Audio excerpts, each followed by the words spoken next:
How many of you know if you had your life to live over again, you could have done more than what you've done thus far? Raise your hands, please. Now, that proves a point that what we do and what we accomplish in life is only a tip of the iceberg of what's possible for us. So I want you to think about some major goals that you'd like to achieve in 3 different areas. Number 1, some personal goal. What's a personal goal that you'd like to achieve? I want you to think about that. My first personal goal was to buy my mother a home. That's Mrs. Mamie Brown. And she adopted my twin brother, Wesley, and I. Which one am I, on the left or the right? I'm the cute one, all right? I'm on your left. She adopted us and 5 other children. She only had a 3rd grade education, and I was determined I was going to take care of her, to buy her home. She worked for wealthy families on Miami Beach. She cooked for them, and we ate the food left over from the families that she cooked for. She kept her children, and we wore the hand-me-down clothes of the children that she kept.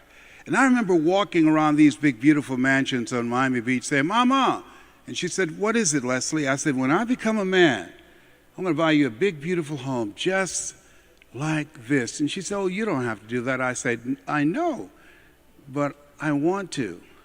How many have somebody special you'd like to do something for? Raise your hands, please. Let me share with you how you do that. And now I want you to think about your financial freedom number. What is that number that once you achieve that, you become debt-free? It's a good feeling. Once you achieve that, alleviate a lot of stress in your life. Once you achieve that, you'll be able to do things for your family members and friends. What is that? You know, people say money won't make you happy, but everybody want to find out for themselves. A friend of mine, Rita Davenport, said money ain't important, but it's right up there with oxygen. And let me tell you something, fellas, even if you're as homeless as I am, you got some money, women will find something cute on you. Oh, he's got earlobes like Denzel Washington, honey. Eyelashes like Tom Cruise. I used to be so broke I walked past a bank and tripped the alarm. So I want you to think about your financial freedom number, and whatever that number is, and listen to me closely, I want you to multiply it 100 times. Multiply it 100 times. And don't ask yourself how you're going to do it. How you're going to do it is none of your business. My favorite book says, "Lean not unto thine own understanding, in all thy ways acknowledge him, and he shall direct thy path." You have a power and a presence in you that can do more than you can ever begin to imagine. I'm telling you this based upon my own experience. No one could have told me, based upon my experience, born in an abandoned building on a floor in a poor section of Miami, Florida called Liberty City. No one could have told me being adopted, and when I was in 5th grade, I was labeled educable, mentally retarded, and put back from the 5th grade to the 4th grade, and failed again when I was in the 8th grade. No one could have told me with no college training I would be doing what I'm doing now. And I didn't do it, I'm embarrassed to say, for 14 years. Because I talked myself out of it. But I remember something, it's a book, it's the most exhaustive study on self-esteem, learned optimism. And in there they said that we develop permanent personality characteristics between the ages of 0 and 5. 0 and 5. There's a voice in your heart that says yes or says no. You know, we've been taught forgetting those things which are behind. How many of you know that we might be through with our past, but our past is not through with us? Raise your hand if you know what I'm talking about. How many of you realize there are things that we have experienced that's affecting us, and many times we don't even know? Raise your hand if you understand what I'm saying. And so how people live their lives, I've come to know, is a result of the story they believe about themselves. And so when I was labeled educable, mentally retarded, I'll never forget a man who interrupted my story. I eulogized him last year. Mr. Leroy Washington, I stepped in his classroom looking for MacArthur Stevens. He said, "Young man, go to the board and work this problem out for me." I said, "Sir, I'm not one of your students. I'm just here looking for MacArthur." He said, "Go to the board and work the problem out anyhow." I said, "I can't, sir." And the other students started laughing, saying, "He's Leslie. He's got a twin brother, Wesley. Wesley's smart. He's DT. What's DT? He's the dumb twin." And I said, "I am, sir." And he came from behind his desk and he looked at me. He said, "Don't you ever say that again. Someone's opinion of you does not have to become your reality." And that was a turning point in my life. On one hand, I was humiliated, but on the other hand, I was liberated. Because he looked at me with the eyes of Goethe, who said, "Look at a man the way that he is, he only becomes worse. But look at him as if he were what he could be, then he becomes what he should be." And so as you look at yourself and look at your goals and your dreams, I want you to think about your personal goal, your financial goal, and I want you to think about your social contribution.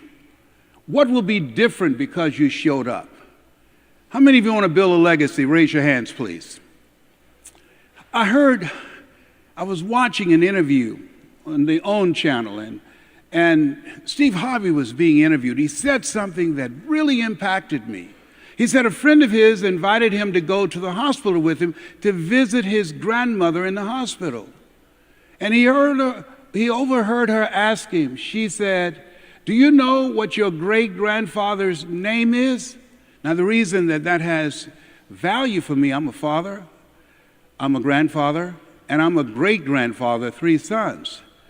And he said, "No, I don't know what my great-grandfather's name is." And she said, "Because he didn't leave you anything. If he had left you something, you would know what his name was." And so I'm determined, and I'm sure some of you identify with me, that my grandchildren and my great-grandchildren and my great-grandchildren, because of how I live my life, that they will know my name. How many of you can identify with that? Raise your hands, please. As you think about your goals and dreams, think about your social contribution. What will be different because you showed up? In my case, I train speakers. I train people how to tell their story, how to make an impact, how to earn a living, how to begin to become a voice of influence. What will your social contribution be? I'm going to do a training this year called "You're More Powerful Than Cancer." What will yours be? Think about what yours will be. Horace Mann said we should be ashamed to die until we have made some major contribution to humankind. As you think about your goals and dreams, let us say together with conviction, it's possible. Say it again, everybody together over here, please. It's possible. I was living a mediocre life, and a friend of mine, Mike Williams, he had tremendous impact on me because I was living out of my past. And Mike interrupted my story. And he said, "Hey, Brownie." And I said, "What?" He said, "You know why you go see Zig Ziglar and Jim Rohn and Tony Robbins and all those guys?" I said, "No, because, I like what they say." He said, No, because that's you." I said, "But Mike, I could never do that. Man, I don't have a college education.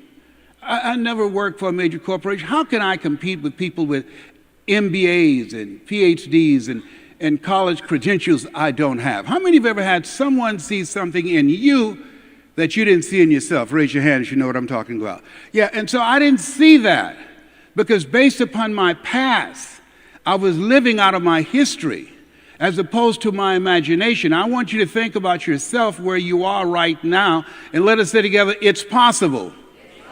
And I'm going to share some tools with you how you can begin to grow that, because one of the easiest things I've ever done was to earn $1 million. That was easy. But the most difficult thing I've ever done, and took years to do, was to believe that I can do it. That I can do it. If my birth parents came in here now, I would not know either one. That I can do it. Raised in poverty, that I can do it. Being labeled educable, mentally retarded, and failing twice in school, and being called DT, the dumb twin. I had no clue. And let me say something to you, and I don't know you, but I can tell you based upon my own experience, you have greatness in you. You have the ability to do more than you can ever begin to imagine. Dr. Howard Thurman, come forth, please, sir. He was a mentor to Dr. Martin Luther King Jr. and Albert Schweitzer and Mahatma Gandhi. He said, there's something in each and every one of you that waits and listens to the voice of the genuine in yourself. And it will be perhaps the only guide you will ever have. And if you cannot hear it all of your life, your days will be spent on the ends of strings. that somebody else pulls. And I submit to you that you showed up here today because you've decided to pull your own strings. I submit to you that you have decided in your heart of hearts to live a bigger life. I submit to you that in your heart of hearts, you know you have greatness in you and the best is yet to come.